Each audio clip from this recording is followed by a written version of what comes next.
We are starting plane. Line we have done in three-dimensional geometry. Now we are starting plane. This is also very interesting topic. Whenever you heard this word plane, suppose this is plane and this is normal of the plane. Suppose this is plane. Without perpendicular, you cannot assume what is plane. जब भी आपको plane का कोई बात बोले तो एक plane उस पे ये नॉर्मल और प्लेन की सारी प्रॉपर्टी उसके नॉर्मल पे डिपेंड करती है. Suppose this mobile is plane and this is normal. So plane की सारी बातें इस पे डिपेंड करती हैं. If a line is perpendicular to the plane then it will be normal, it will be parallel to the normal of the plane. This is called normal. If a line is parallel to the plane, then it will be perpendicular to the normal of the plane. अगर कोई line plane पे perpendicular है then वो उसके normal के parallel होगी. अगर कोई लाइन प्लेन के पैरेलल है तो उसके नॉर्मल पे परपेंडिकुलर होगी. तो प्लेन की मैक्सिमम चीज़ें उसके नॉर्मल पे डिपेंड करती हैं. Normal is very important point for the plane.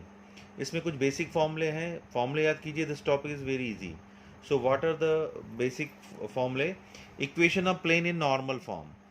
R dot n equal to D. R dot unit vector D. Unit vector normal will be given. Distance from origin will be given. This is distance from origin. ये normal है ON. इसकी origin से distance D दी हुई है. So R dot unit vector n equal to D. इसको Cartesian form में क्या बोलेंगे हम? Lx plus My plus Nz equal to D. तो ये वेक्टर फॉर्म है और ये कार्टेशियन फॉर्म है. कब यूज करना है? जब normal of the plane unit vector of normal is given and distance from origin is given. और कार्टेशियन फॉर्म में formula Lx plus My plus Nz equal to D. Then second point is equation of plane perpendicular to a given vector and passing through a given point. एक plane है जो point A से पास हो जिसकी origin से position vector A है और perpendicular है. N is given. Perpendicular symbol आपको दिख रहा है. जब पास होता है, जब कभी भी, जैसे हमने लाइन में देखा R equal to A plus lambda D. आपको लाइन में बताया गया था R equal to A plus lambda D. Before that मैंने जब स्टार्ट किया तो बताया था R माइनस ए. जब भी कोई प्लेन किसी लाइन या प्लेन किसी पॉइंट से पास होता है R माइनस ए तो आएगा ही.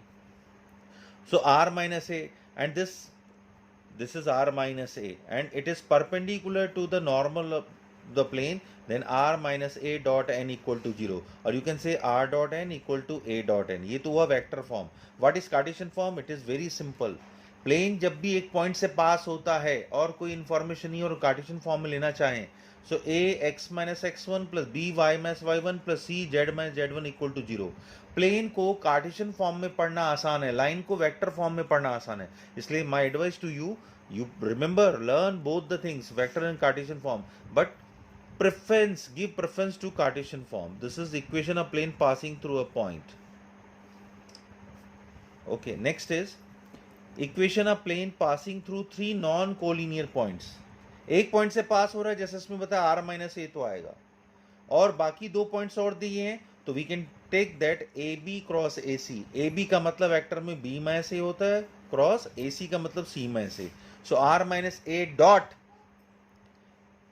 B minus a cross c minus a, मतलब पहले ये ब्रैकेट सॉल्व करेंगे, बाद में इससे मल्टीप्लाई करें. But my advice to you is this formula is very important. Cartesian form determinant में लेंगे. Cartesian form X Y Z लिखिए, सब में minus x one in column, minus Y one in second column, minus Z one in third column. यहाँ पर x x2 x3, y y2 y3, z z2 z3 equal to 0. This is equation of plane which passing through three non collinear points. एक line में नहीं हो ऐसे तीन point से जाने वाले प्लेन की इक्वेशन का ये फॉर्मूला है. What is the formula? x minus x1, y minus y1, z minus z1.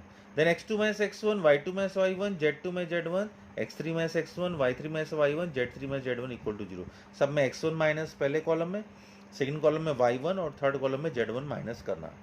Okay, now next topic of this is equation of plane in intercept form. आपने लाइन का पढ़ा था टू डायमेंशनल ज्योमेट्री में 11th class में. Equation of line intercept form x upon A plus Y upon B equal to 1. यहाँ बस ये है कि 3D हो गया तो x upon A plus Y upon B plus Z upon C equal to 1 हो जाएगा। ये प्लेन का इंटरसेप्ट एक्स एक्सिस पे OA है, दैट इज ये a लेंथ का हुआ तो इस पॉइंट के कोऑर्डिनेट a0 0 हो जाएंगे। ये b लेंथ का है तो इस पॉइंट के कोऑर्डिनेट 0 b 0 हो जाएंगे। और ये इंटरसेप्ट c लेंथ का है तो इस पॉइंट के कोऑर्डिनेट 0 0 c हो जाएंगे। So equation of plane in intercept form x upon a plus y upon b plus z upon c equal to 1। This is very simple and easy. Now equation of plane passing through the intersection of two planes, इसका fundamental formula है p1 plus lambda p2 equal to 0, where p1 is first plane, चाहे वो vector form में दिया हो Cartesian form में दिया हो, और p2 सेकंड प्लेन। ऐसे आपने लाइन 11th क्लास में आपने पढ़ा है, find the equation of line which passes through intersection of two lines, L1 plus lambda L2 equal to 0। पहले लाइन की इक्वेशन यहाँ लिखते थे, लैम्डा टाइम्स L2 की इक्वेशन लिखते थे, फिर लैम्डा की वैल्यू किसी सिचुएशन हेल्पिंग सिचुएशन जो क्वेश्चन दी हुई होती थी उससे निकालते थे। तो यहाँ भी यही है, प्लेन अगर दो है, गिवन प्लेन है r dot n1 equal to d1, r dot n2 equal to d2, तो first plane lambda times second plane equal to 0। First plane हो जाएगा r dot n1 minus d1 plus lambda times r dot n2 minus d2 equal to 0। ये fundamental formula है। अगर मान लीजिए plane vector form में न देकर कार्टेशियन फॉर्म में दिया तो आप ये फंडामेंटल फॉर्मूला यूज करेंगे।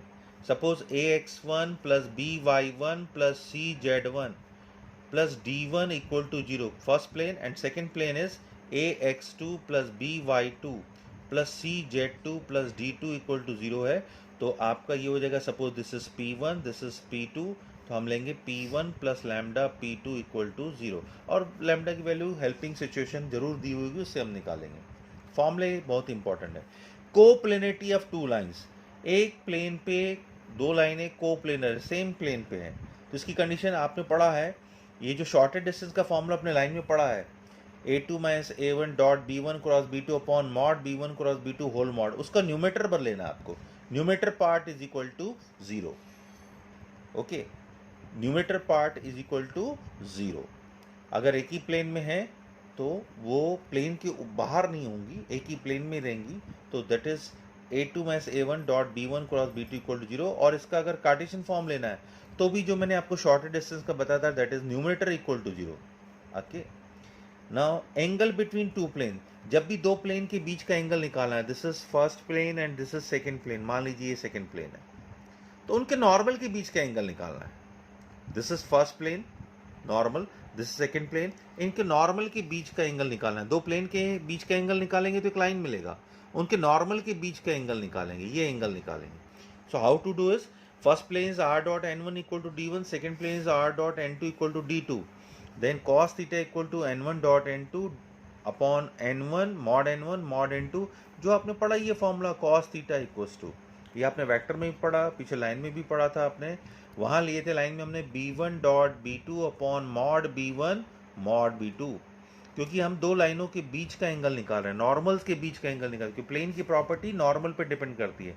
तो we find angle between two planes means angle between their normals. Okay, these are the normals n1 and n2। तो उस फॉर्मूले में जैसे आप वेक्टर में पढ़ा आपने cos theta equal to a dot b upon mod a mod b, base formula यही है, इसी से ये लाइन में हुआ और यहाँ पर हो रहा है। ठीक है, now distance between a point from a plane, ये पॉइंट P है, उसकी प्लेन से डिस्टेंस PQ आपको निकालना है। प्लेन की equation r dot n equal to d1 है। तो जैसे हमने पढ़ा है लाइन में भी, किसी ax1 plus by plus cz1 plus d upon root over a square plus b square plus c square, आपने 11 में पढ़ा हुआ है। Distance of a point from plane in 2D में आपने पढ़ा था ax1 plus by1 plus c upon root over a square plus b square plus c square, perpendicular distance of a line from a point, plane नहीं, point की line से distance, और यहाँ पर प्लेन है तो cz plus d upon root यहाँ plus c square और आएगा, नथिंग न्यू। और अगर वेक्टर फॉर्म है तो जिस पॉइंट का आप यहाँ पर निकाल रहे हैं पॉइंट A है, तो a dot n minus D upon mod n। Okay, but use this formula, cartesian form is easier. Now angle between line and plane, ये लाइन है और आपको इसकी प्लेन से एंगल निकालना है, थीटा निकालना है। तो मैंने कहा ना, हम क्या करते हैं, जनरली नॉर्मल के साथ एंगल निकाला जाता है। अगर ये एंगल थीटा है तो ये एंगल 90 माइनस थीटा है, और लाइन की equation r equals to a plus lambda b है। आपको ये एंगल निकालना है, तो cos 90 माइनस थीटा प्लेन का नॉर्मल n है, लाइन का प्रॉपर्टी इस पर डिपेंड करता है जिसके वो पैरेलल हो, यहाँ से b लेंगे, यहाँ से n लेंगे, तो cos 90 minus theta equals to b dot n upon mod b mod n, क्योंकि cos 90 minus theta sine theta होता है, then it is sine theta equal to b dot n upon mod b mod n. This is angle between line and plane. Okay, and cartesian form है sine theta equal to वही a1 a2 plus b1 b2 plus c1 c2 upon root over a1 square plus b1 square plus c1 square into root over a2 square plus b2 square plus c2 square.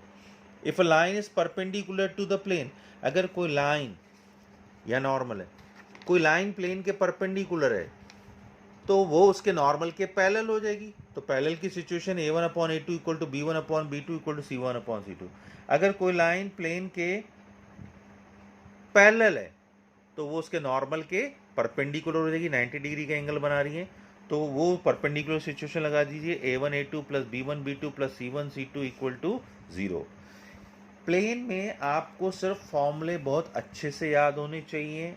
फॉर्मूले अच्छे से याद हैं, आप formula कैसे लगाएंगे practice करेंगे, it is very easy, it will help you to do well. Okay, तो फॉर्मूले अच्छे से याद कीजिए, उसके बाद एक्सरसाइज कीजिए, ये बहुत ही इजी है. और लाइन में आपको वेक्टर फॉर्म यूज़ करेंगे, प्रेफरेंस देंगे तो ज़्यादा फायदा होगा. प्लेन में कार्टेशियन फॉर्म को प्रेफरेंस दीजिए. बाद में अगर क्वेश्चन में पूछा जाता है कि वेक्टर फॉर्म में कन्वर्ट कीजिए, तो हम उसको वेक्टर फॉर्म में कन्वर्ट कर सकते हैं. मतलब कार्टेशियन से वेक्टर जा सकते हैं, वेक्टर से कार्टेशियन जा सकते हैं. वो चेंज करना that is not a big task. Okay, तो my advice to you people is learn formulae, make figure and learn formulae, that is help you out to do well. Maths is a subject of practice. If you know proper formulae, you are doing proper practice, this is not a easy, I mean it will become easy for you, not a big deal. Okay, so my advice to you people is work hard. You don't have much time, each day is precious for you. Okay, and maths is a subject of practice. Thank you.